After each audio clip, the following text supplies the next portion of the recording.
I've noticed too, is someone that's been recruited for boards, that there's usually a season for it. I'm talking with an organization right now, and it was like, well, our nominating committee gets together, in June, and then they start kind of having conversations throughout the year. But usually that nomination happens once a year. So let's say it's in June or July or September. When should people start looking to recruit board members? When should these conversations start happening? Is it January, February, springtime, like a few months leading up to it? What would you advise organizations to do? I think it needs to happen year round. And this a couple of years ago, I wrote an article that raised a few eyebrows. I said, I called it was a blog, and I called it "Get Rid of Your Nominating Committee." And people said, what? We can't get rid of our nominating committee.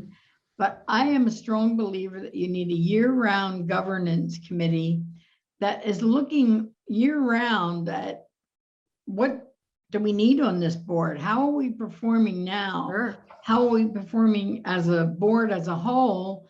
And how are our individual board members performing?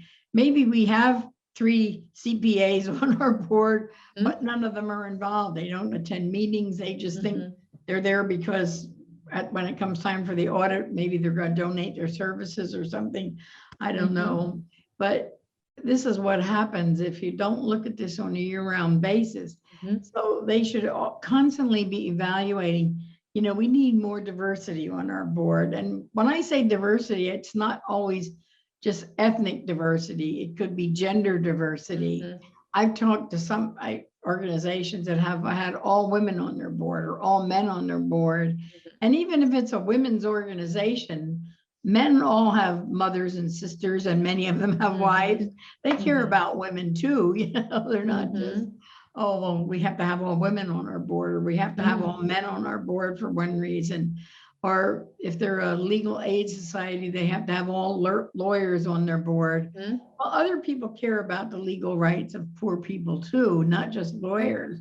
So I think, we need to look at diversity of skills and talents. We need to look at age diversity. We need to look at geographic diversity if your organization serves a larger population.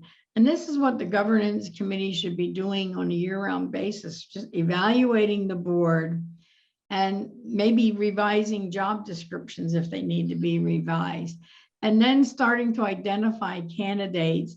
And all board members can give input, but board members on their own should never go out and say, oh, I recruited so-and-so for our board. I told her to come to the next board meeting. That's a decision that the whole board needs to make. But the governance committee should be coordinating all this process. All the names of potential board members are given to the governance committee, and then they evaluate the needs of the board and choose the people they think are the best suited.